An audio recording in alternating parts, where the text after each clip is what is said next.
Hello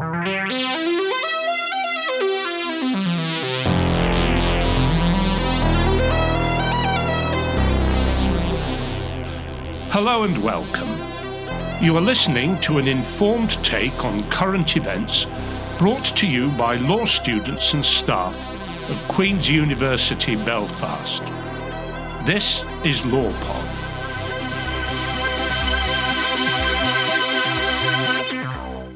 Hello and welcome to LawPod. My name's Alice Diver from School of Law at Queen's, and this episode is to mark an event that is occurring this week at Queen's. It is to do with origin deprivation, the loss of genetic identity. So it's relevant to adoptees. We have a room full of adoptees now who are visiting us. They're all here very kindly to do papers over the course of the next 2 days. I will go around the table and let everyone introduce themselves. So, very welcome. Tobias, I'll start with you. Yeah, so my name is Tobias Hübinette and I come from Sweden. I am an adoptee from South Korea and I have a PhD in Korean studies as well. And I've been researching adoption and adoption-related matters for, ever since I took my PhD. Basically, that was almost 20 years ago. And I've come back to this field of adoption studies regularly, basically, although I don't see myself as an adoption researcher proper. And I've been very much involved in trying to create a critical adoption studies field, as well as kind of a subfield of Korean adoption studies. So that would be, I think, my presentation. Yeah, my name is Ryan Gustafsson. I am also a Korean adoptee. I'm based in Melbourne, Australia. I'm also part of the Korean Adoptee Adoption Research Network, or KARN, that I run with Nikolai Peterson and Bunyoung Han. I'm also in a few other, I suppose, adoptee kind of community/advocacy groups.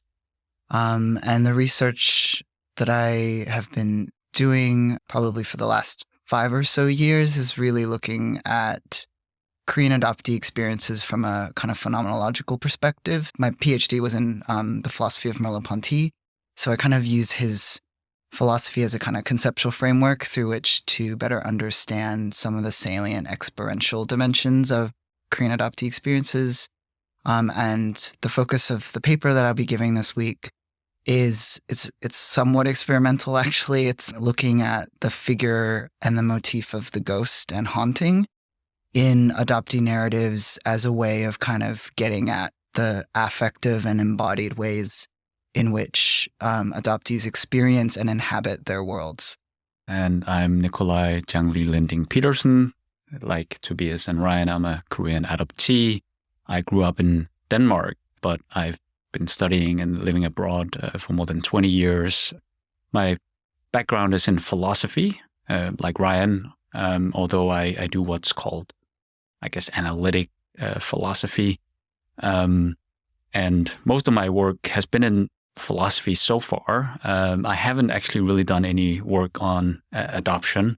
So this event will be the first time that I give a research presentation on adoption, which will be a kind of attempt to bring together some of the tools and some of the frameworks I've been using in my work on philosophy, some decision theory, a framework for thinking about rational decision making, and some concepts from, recent concepts from philosophy, in particular, this idea of what's called transformative experience, a kind of experience that can change who people are. And I'm going to try to connect that with some research in psychology on the link between uncertainty and emotional and mental well-being. And like Ryan, I'm involved with the Korean Adoptee Adoption Research Network. We've been running that for a couple of years. Which is how we met. Yes, indeed. Because we're everywhere. I think basically adoptees, though maybe we're not always obvious to people. So hopefully this event might raise a little bit of awareness as to why We think a right to origin and what it means and how far that could reach, the right to identity. Do we get a little bit forgotten about? Are we seen as private rather than public?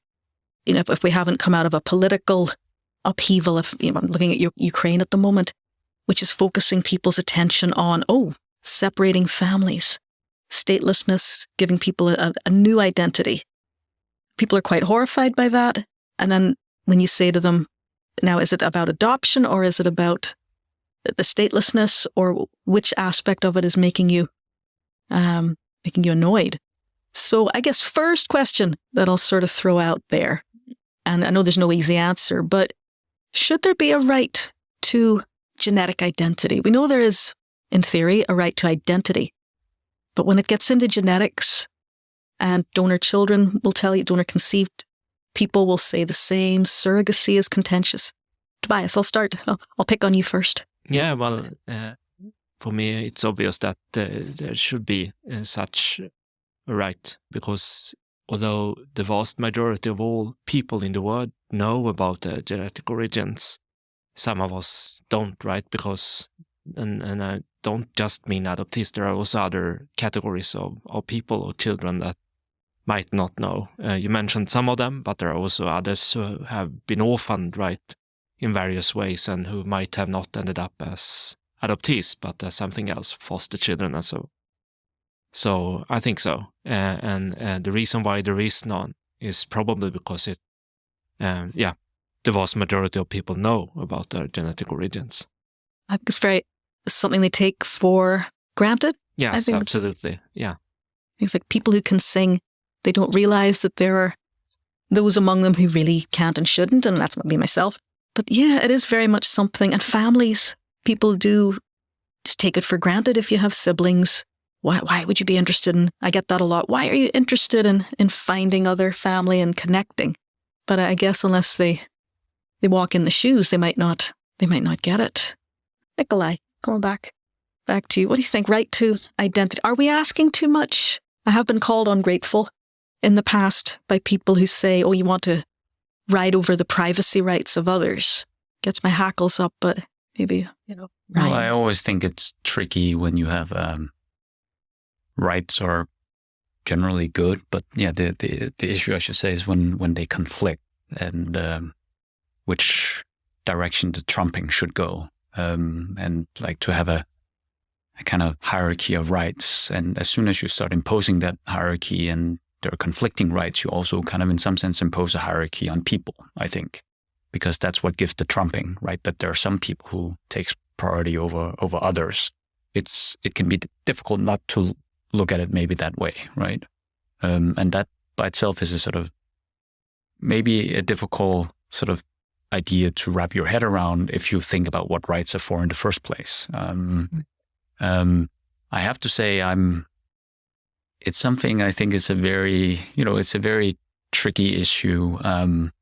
But you can certainly, see, typically the people who, seek to claim the right, you can tell that there are good reasons why they do it, right? It has a real impact on often, like in many cases, their well-being in different ways, right? And the question is, and sometimes actually, I think it's case by case, but sometimes if the other party relinquishes their right, if it would actually, it's difficult to quantify and sort of like say how much, like how can we balance these things against each other? But I think there are cases where, if people give up on their privacy right, maybe overall it's better, right? But again, I'm a bit reluctant to sort of make general statements, to be honest. It's very wise. Because I think there are a lot of specifics to cases, right? So I'm afraid I have to sort of disappoint you in terms of just saying outright yes or outright no. So we don't start the revolution today. Also, partly as a philosopher, I'm a bit undecisive often when I to make up my mind about questions. I sort of often look at arguments for and against, and then I try to withdraw myself from the discussion, and then other people can look at their arguments. That's why I opted for you as philosophy. I thought philosophy. I will just land you in this one now and ask. Yeah. And Ryan, what do you think? I think, yes, I think we should have a right to identity for sure. And I think I'd ask for a bit more than that as well. I would say that because some of the work that I've been looking at is in like migration studies, right? Looking at adoption as a form of migration that is disavowed as a type of migration. And I would argue that we also have a right to our collective histories, beyond any individual right to an individual tracing of family lineage, that adoption happened and is happening to people who may not view themselves as a group, but which have, I think, some shared investments and shared concerns. Whether or not, obviously within the adoptee community, there's just all sorts of tensions and stuff. But I think for me, it feels important that in the work that I'm doing, I push for, one, a collective understanding, and therefore, two, that we have a right to institutions and governments letting us understand and giving us information that helps us better grasp this phenomenon of which we are a part. I guess the practical redress aspect, open the records, give us, the proper truths, stop telling us that there have been these fires where all records were lost, that we were discussing earlier, maybe the lifting of the vetoes. Now, I know that then steps on the rights of mothers who want to remain anonymous, but however, yes, Tobias. And also the rights of property, because the agencies are in many countries. In some countries, the states themselves have conducted the adoptions, right? Like I think in the UK, for example. But in other countries, the agencies are also private running and private owned entities, which means that the documents are owned by them. So there are many issues, of course, when it comes to how to, if all the records would get open, there are conflicting principles, basically. And that's the reason why it's not happening. And yet I don't want to say the kept, because that sounds like maybe a memoir or, something, but for people who don't have the adoption experience, it's no great thing for them. They have the birth certificate generally. And yet for us, it's very much a case of, no, you can't have that. Are we not to be trusted? Or is it because of the rights balancing? I wanted to talk ghosts a little, and fear, if that's okay. Because I know we have some common themes. We'll be looking at fairy tales and folklore and superstition. And I know there's the hereditary ghosts, pathways, different ways that could have been taken. Do you think we scare people? I do try to, but is it because there's this fear of us that we're unknown? Are we hell-bent on revenge? Not usually. What do we want? Are we looking for an inheritance that is not meant to be ours? Or what? Why does it mean? I know my own birth mother, apologies for using the term, I'll call her the mothership. She's happy with either. She was terrified until it took 3 attempts and I was 50 before we wore her down. Now things are okay. Why this fear? Is it shame? Is it stigma? Who wants to take stigma and shame? Anyone first? So I think in Western Christian culture, right, and like in other cultures or even civilizations, there is traditionally this strong focus on bloodlines, right? And it starts from in the old days, the aristocracy and the princely houses of Europe and so on, and and down to like ordinary people, right? And people who have been orphaned and people who have been adopted, they are basically the exceptions. Because the bloodline has been broken in some way or another. And that's, I think, the main reason why you find in the old tales and the classical literature of Europe, if we are focusing on Christian European culture, the adoptee is always singled out, right? Or the orphaned person, whether it's in fiction or in reality. In old court proceeding archives, for example, you find this the adoptees turning up all the time, right? And so that's, I think, the reason why you have this stigmatizing image of the idea of bad blood, for example, the idea of the adoptee almost being like a ghost from the past, potential monster, or all these other kinds of synonyms, right? And that's the reason why I think the adoptee has returned in popular culture in from the last century and onwards, and when it comes to the idea of superheroes, for example, and all the other weird characters that we find in popular culture, right?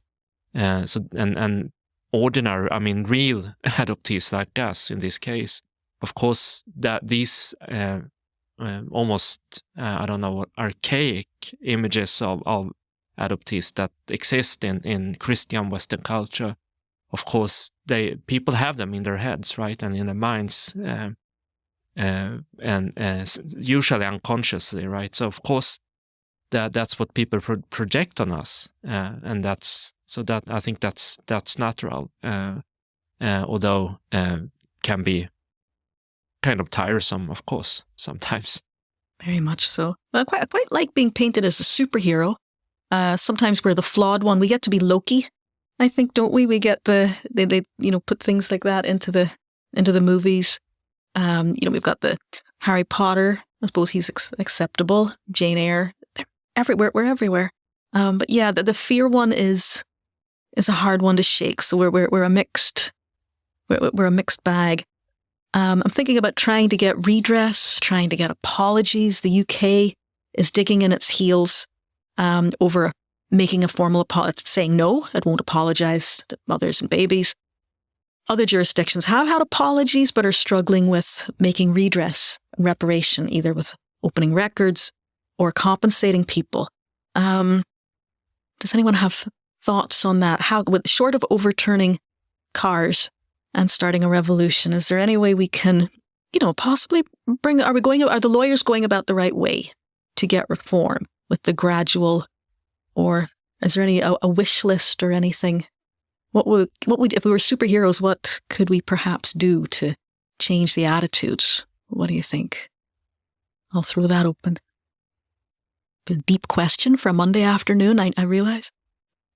Well, I guess one thing that comes to mind as the last thing to be said was about projection, and I think that is true. That I think adoptees have historically been this kind of screen, right, on which to project all sorts of anxieties, whether there be national, racial, familial, whatever. And I think that also means that part of what needs to happen is a broader cultural shift. And I don't know necessarily if that is educating the public on better understanding like our experiences, because I feel like adoptees have done that for a long time, and I'm really not sure.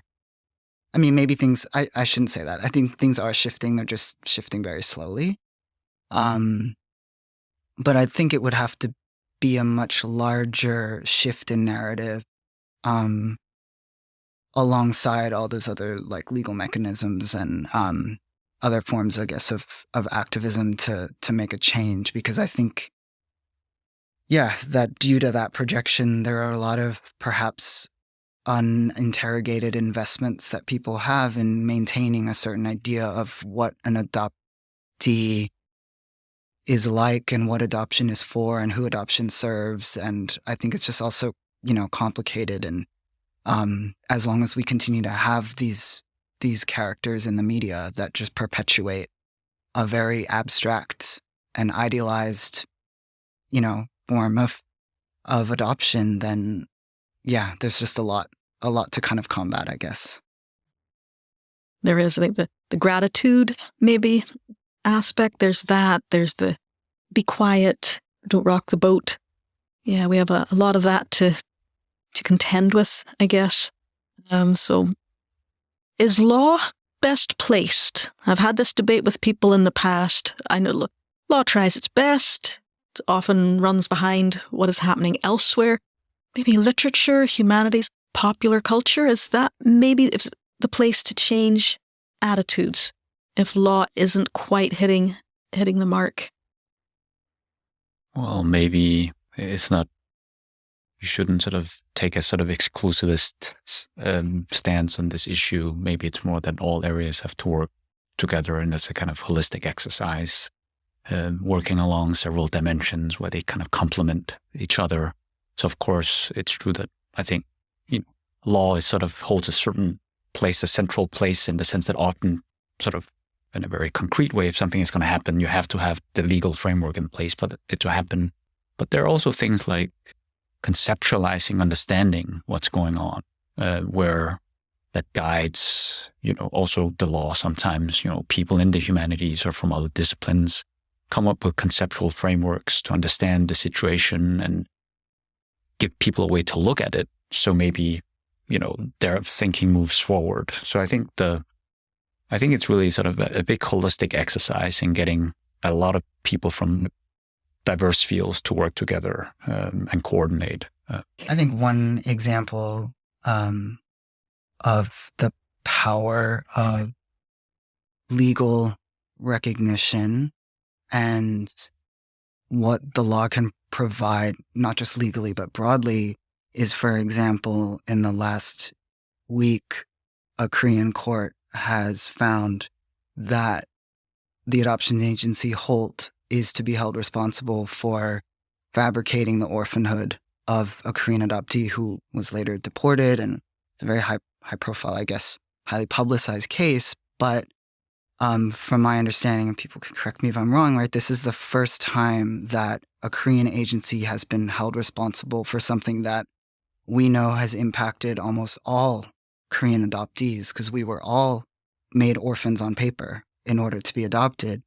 And the fact that the Korean law has now recognized that that was wrong for Holt to do, I think, obviously is going to lead to a whole bunch of other legal proceedings. But I think even just that will, if communicated, widely and in a way that, can make sense, and also be mindful. Like, I think a lot of adoptees don't think about their adoptions in this way. And that's also going to be quite triggering, I think, right, for them to understand that this was actually an illegal practice.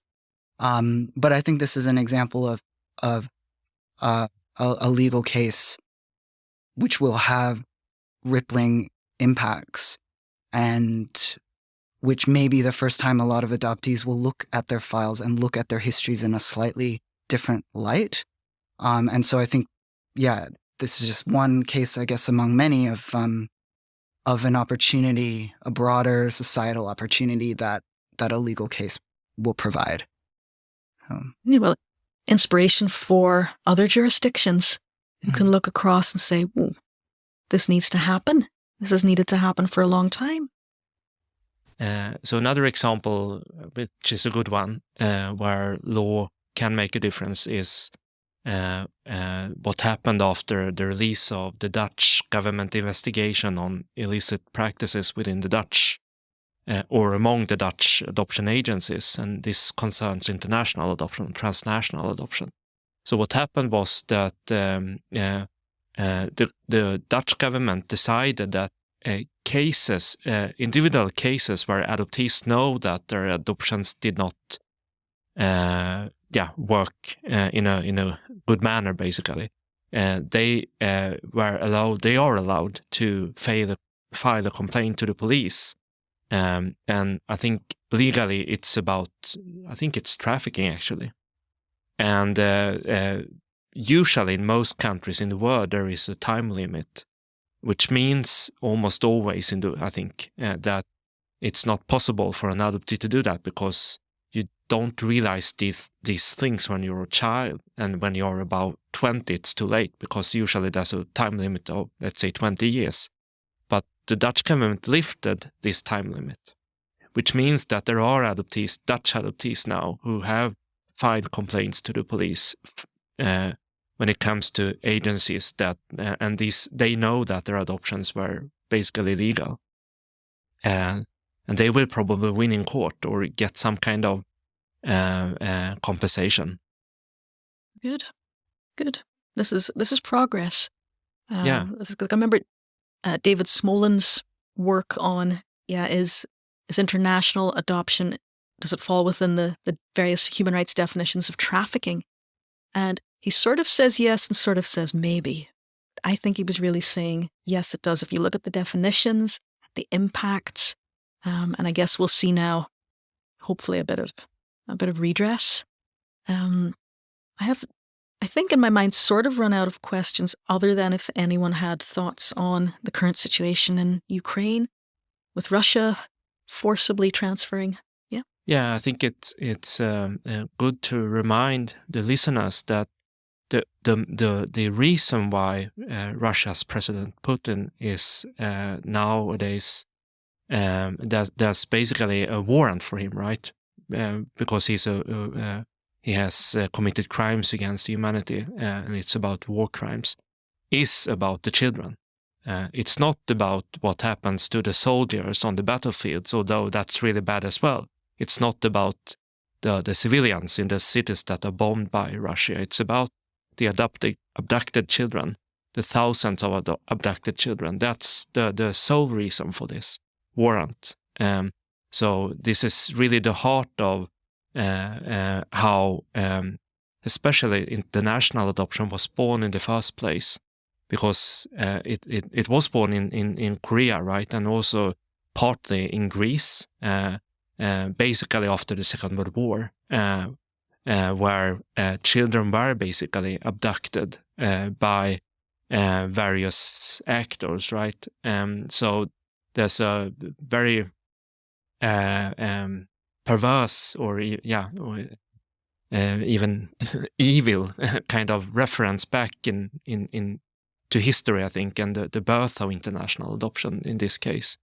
And there are also other aspects, I think, that others historians have reminded us about the abducted children that Nazi Germany took from Eastern Europe.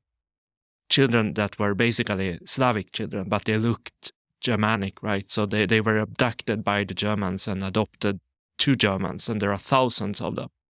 And there's a repercussion which is related to law here, because when the UN Convention on the Rights of the Child was written, Poland was one of the signatories and also a member of the UN, of course, at that time a communist country, which was still very much aware of the fact that a lot of these abducted children were Polish children. Probably the majority of them were Polish children. So this is what I've heard from historians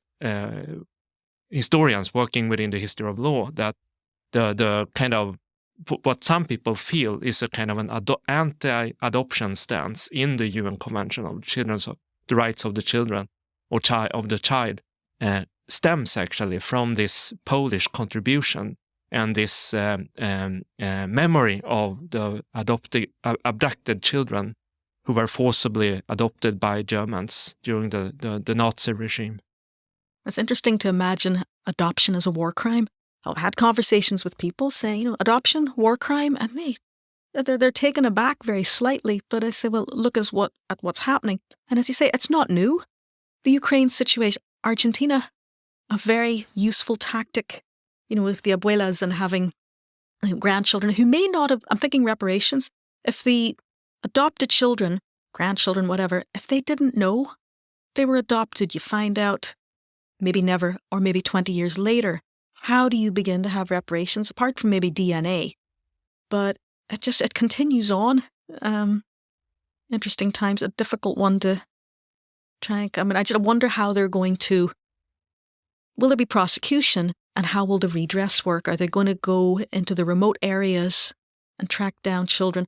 Will the best interests argument be used? Will they say, well, now these children have been 10 years with these other parents, it would be cruel to move them? Because we've seen that argument elsewhere. I guess that sort of concludes part one. There is a part two, or section two to this one, with different speakers who will take a slightly opposing view that identity may be a social construct, that we're more than our genetics, etc. So it will be interesting to hear that. And then I guess it'll maybe spark dialogue. We can maybe blog back and forth with that. But thank you very much. And yeah, look forward to the papers will be recorded, I guess, and online as well as the week Zoom. Thank you very much. Thank you, Alice. Thank you.